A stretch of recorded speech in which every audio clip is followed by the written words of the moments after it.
with telling us your name and where you're from. My name is Stephanie Haynes, and I'm from Pasco. And Stephanie, can you please tell us your amazing testimony that you have for us tonight? Well, in December of 2014, I made the decision to rededicate my life to God, and like most born-again Christians, I wanted to make church a priority and be consistent, and I did well at first, and then I just felt like there was times where it was a big struggle for me to get to church, and so basically it just felt like every time I would try to come to church, something would come over me. I felt like anything and everything that could have happened, and so by the time I actually got to church, I was like a mental breakdown, and one of the days that I came, my mentor, she told me, "Wow, you look like you're anxious often, and you're restless." And I kind of thought to myself, like, well, yeah, if you only knew what I went through just to get here, you would understand. But I really just started to think about that over the month's time, and I started thinking about areas of my life where I was anxious and felt restless and stuff, and I remembered that I had like trouble sleeping at night, that I would struggle with like tormenting thoughts of just things of the past and stuff, and how it really affected my life. And I started really putting a lot of thought into that, and realizing what a problem it was, and just other areas too. I just easily angered or feeling anxious and stuff. So bad that I would have to just take sleeping pills just to get any kind of relief, and that's just not any way to live.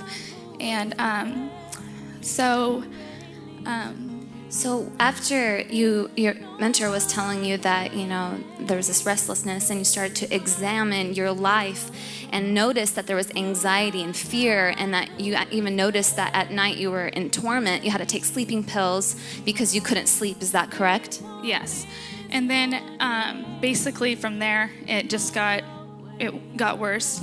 Months down the road, one day out of nowhere, I started having these intrusive thoughts that I couldn't control. Like, they were just out of nowhere. Thoughts that I knew were not coming from myself. Thoughts that just not the way that I think, and they just made me feel terrible. They controlled me. And how did it affect your day? How did it impact you? Well, I felt like paralyzed. I didn't feel like I could even be around anybody, like so bad that I was like, I can't even be around my kids. I'm having these thoughts that are just insane. They're not even from me. I know they're not from me. So I that night, because it happened to start towards the night, and that night I was like, well, I'm going to try everything I can do. And everything that I did would not work. And so I was like, oh, I know, I'll just take a sleeping pill. That'll help, and it'll be gone in the morning. So sure enough, I did that. And the next morning it came on like even worse. And I was like, what is going on? Like, this is insane.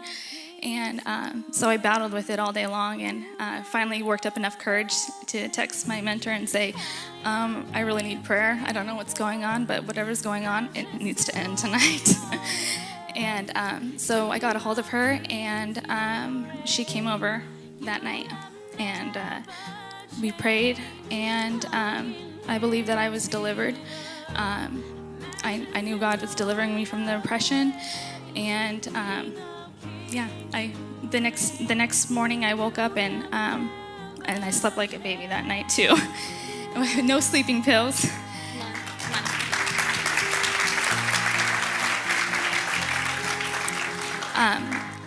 And I felt recharged. I felt like a new person.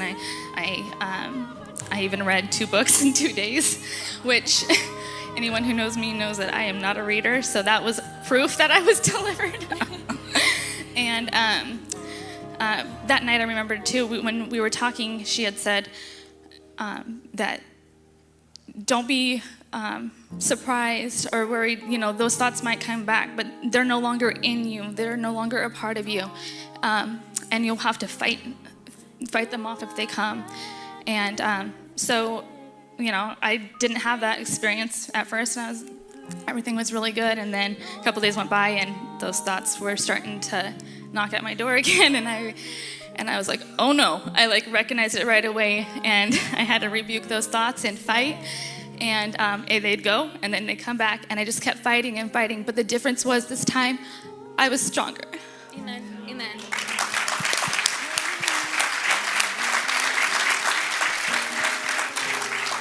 And this prayer, when you believe that you received deliverance, this has been a few months. Can you tell us the changes that you saw, other than the fact that you read 2 books immediately? You no longer take sleeping pills. Is that correct? You can sleep peacefully? Yeah. I noticed in the last 4 months, I've been consistent. It feels so good. And I used to make excuses. Any excuse, I could find an excuse, and now there's no excuse. I want to be here. I want to help other people that might suffer with the same things that I went through. And I hope that my testimony touches other people so that they know that there's hope for them.